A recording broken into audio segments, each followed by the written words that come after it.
Hello மக்களே, இன்னைக்கு நமது புகழாக்கம் சேனல்ல இருந்து என்ன பார்க்க போறோம் அப்படின்னா, பிப்ரவரிக்கான கரண்ட் அஃபேர்ஸ் பார்க்க போறோம்.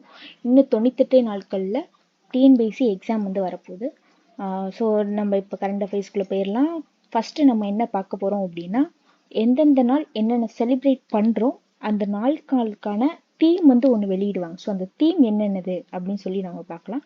ஃபர்ஸ்ட்டுக்கான பிப்ரவரி 1 இந்திய கடலோர காவல் படை தினம். இந்திய கடலோர காவல் படை தினம். அதுக்கான தீம் நம்ம பார்த்தோம்னா கடலின் பாதுகாவலன். பிப்ரவரி 2 உலக சதுப்பு நில தினம். உலக சதுப்பு நில தினம். சதுப்பு நிலங்கள் மற்றும் மனித நல்வாழ்வுகள். பிப்ரவரி 4 உலக புற்றுநோய் தினம். உலக புற்றுநோய் தினம். Together we challenge those in power. பிப்ரவரி 10 உலக பருப்பு வகைகள் தினம். உலக பருப்பு வகைகள் தினம். பருப்பு வகைகள் ஊட்டமளிக்கும் மண் மற்றும் மக்கள். பிப்ரவரி 11 அறிவியல் பெண்களுக்கான சர்வதேச தினம்.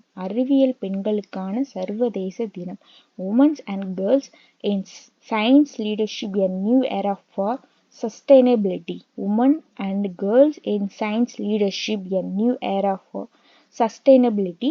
இதுக்கு மட்டும் ஒரு சப்தீம் ஒன்று கொடுக்குறாங்க. அறிவியல் பெண்களுக்கான சர்வதேச தினம்ல சப்தீம் ஒன்று இதுல இருக்கு. அது என்னன்னு பார்த்தோம்னா திங்க் சயின்ஸ் திங்க் பீஸ். பிப்ரவரி 12 தேசிய உற்பத்தி திறன் தினம். செயற்கை நுண்ணறிவு பொருளாதார வளர்ச்சிக்கான உற்பத்தி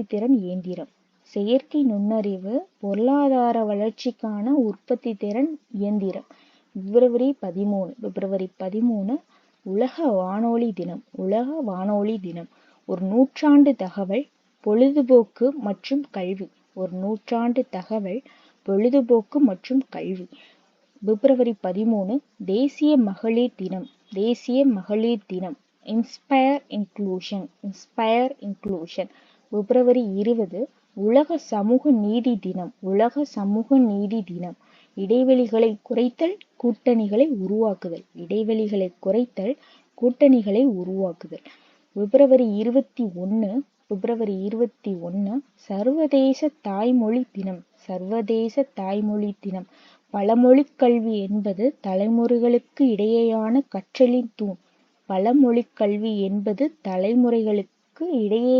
கற்றலின் தூண். பிப்ரவரி 22 உலக சிந்தனை நாள். நமது உலகம், நமது செழிப்பான எதிர்காலம், சுற்றுச்சூழல் மற்றும் உலகளாவிய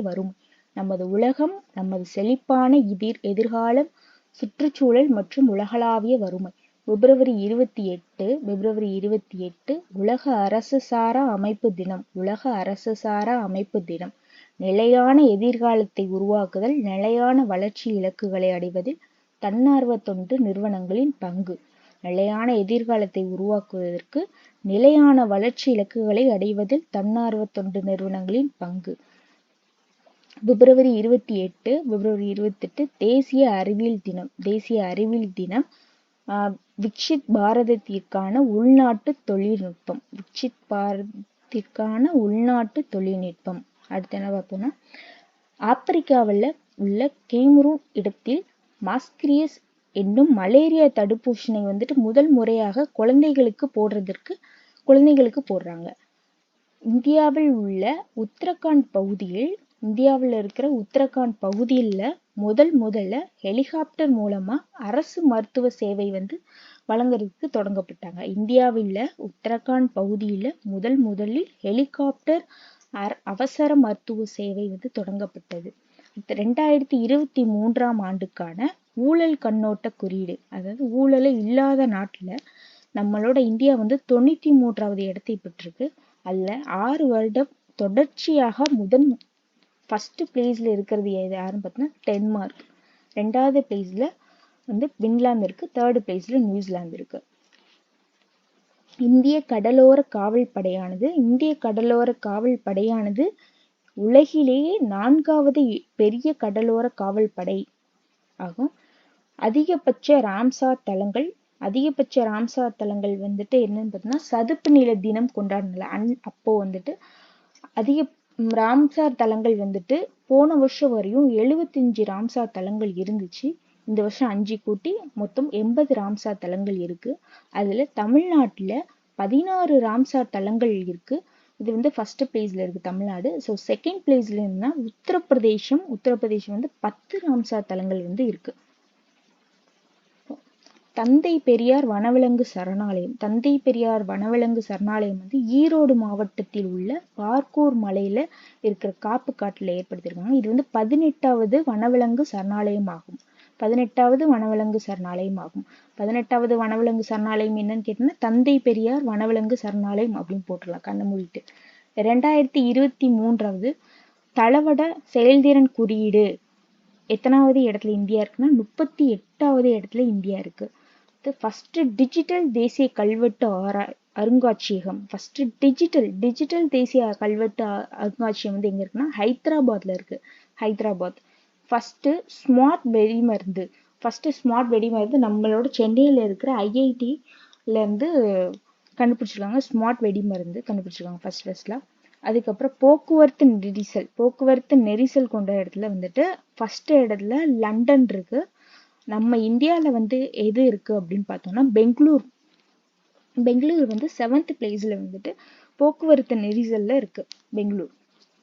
முதல் பெண் ஆடுகள காப்பாளரா யாரு இருந்திருக்காங்கன்னா ஜெய்சிந்தா கல்யாண். தேர்தல் ஜனநாயக குறியீடு 2023க்கான தேர்தல் ஜனநாயக குறியீடு இந்தியா வந்து 108வது பிளேஸ்ல இருக்கு. இந்தியா 108வது பிளேஸ்ல இருக்கு. அடுத்து பல்நோக்கு கடற்பாசி பூங்கா நம்ம இந்தியாவில் முதல் முறையாக ராமநாதபுரம் மாவட்டத்தில் உள்ள RS மங்கலம் பகுதியில் உள்ள வளமாவூரில் வந்து தொடங்கப்பட்டிருக்காங்க. எங்க இருக்கு? ராமநாதபுரத்துல இருக்கிற RS மங்கலம் பகுதியில் உள்ள வளமாவூரில் வந்து பல்நோக்கு கடற்பாசி பூங்கா வந்து முதல் முறையாக தொடங்கப்பட்டிருக்காங்க. அடுத்து 58வது ஞானபீட விருது யாருக்கு வழங்கியிருக்காங்கன்னா குல்சார் மற்றும் ஜகத்குரு ரம்பத்ராச்சாரியார் அவங்களுக்கு வழங்கியிருக்காங்க. குல்சார் அப்படின்றவங்க யாரு அப்படின்னு பார்த்தீங்கன்னா உருது கவிஞர், புகழ்பெற்ற உருது கவிஞர் குல்சாருக்கும் ஜகத்குரு ரம்பத்ராச்சாரியாருக்கு சமஸ்கிருத அறிஞர். இவர் வந்து சமஸ்கிருத அறிஞர். இவங்க 2 பேத்துக்கு வந்து 58வது ஞானபீட விருது வழங்கியிருக்காங்க. 2024ஆம் ஆண்டுல வந்து குடியரசு தின அணிவகுப்பில் வந்து கலாச்சார அமைச்சகத்தின் அணிவகுப்பு காட்சி வாகனத்துக்கான முதல் பரிசு வந்து யாருக்கு கொடுத்தாங்கன்னா ஜனநாயகத்தின் தாய் அப்படின்னு வந்த ஒரு அணிவகுப்பு காட்சி வாகனத்துக்கு நம்ம வந்து இது முதல் பரிசு வந்து கொடுத்திருக்காங்க.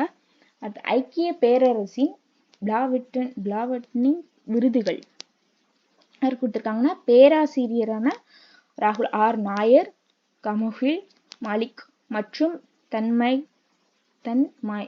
பாரத். அது இகா ஸ்வியாடக் டென்னிஸ் வீரர் தொடர்ந்து 3வது முறையாக கத்தர் ஓப்பனை வந்து வென்றுள்ளார். இகா ஸ்வியாடக் டென்னிஸ் வீரர். ஆசிய மாரத்தான் சாம்பியன்ஷிப் போட்டி. இந்த சாம்பியன்ஷிப் போட்டியில இப்ப வந்து மான்சிங் அப்படின்ற ஒரு வீரர் வந்து வென்றுள்ளார். எவ்வளவு நேரத்துல 2 மணி 14 நிமிடங்கள் 19 வினாடிகள்ல வென்றிருக்காரு.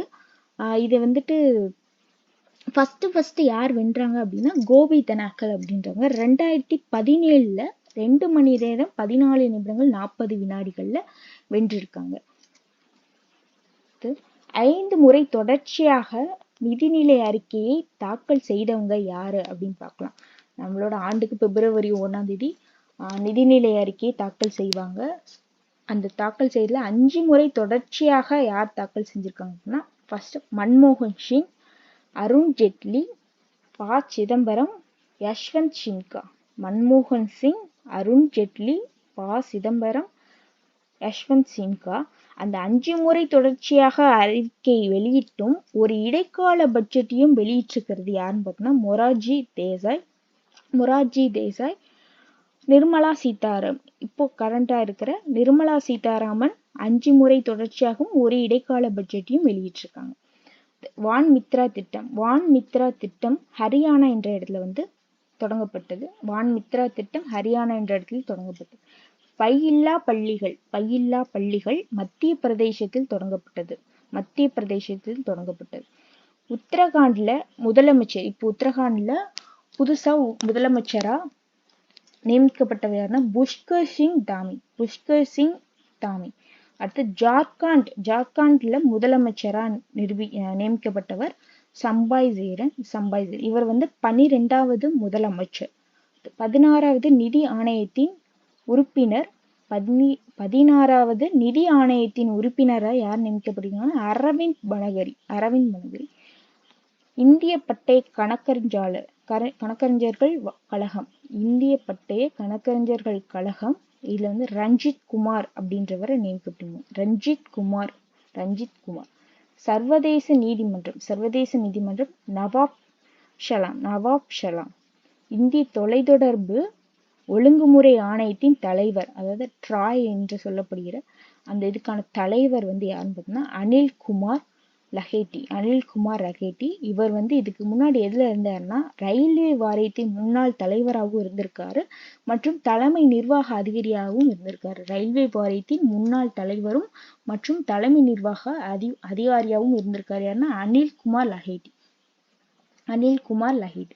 இந்திய இராணுவத்தில் சுபதேர் பதவியை வகிக்க தகுதி பெற்ற முதலாவது பெண்மணி அப்படின்னு யார் பார்த்தீங்கன்னா ஹவில்தார் பிரீத்தி ரஜக். இவர் வந்து நேர் எரிதட்டு சுடுதல் வீராங்கனை, நேர் எரிதட்டு சுடுதல் வீராங்கனையான ஹவில்தார் பிரீத்தி ரஜக். இவர் தான் வந்துட்டு இந்திய இராணுவத்திலே முதல் முறையாக சுபதார் பதவியை வந்து வகிக்க தகுதி பெற்றவர் அப்படின்னு சொல்லியிருக்காங்க.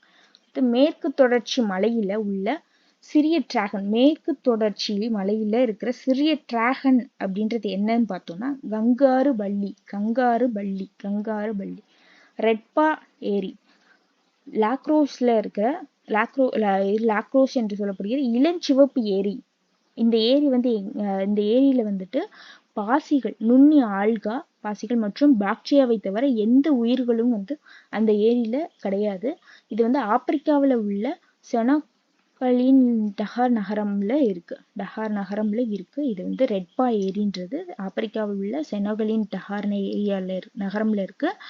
இதுல வந்துட்டு நுண்ணிய ஆல்கா பாக்டீரியாவை தவிர மிச்சம் எந்த உயிரினமும் அந்த இதுல இருந்து வாழலை அப்படின்னு சொல்லியிருக்காங்க. இந்தியாவில் வந்து மொத்த உள்நாட்டு உற்பத்தியில, இந்தியாவில மொத்த உள்நாட்டு உற்பத்தியில நேரடி வரி விகிதம் அப்படின்றது எத்தனை % இருந்திருக்கு அப்படின்னா 6.11% இருந்திருக்கு. 6.11%, 6.11%.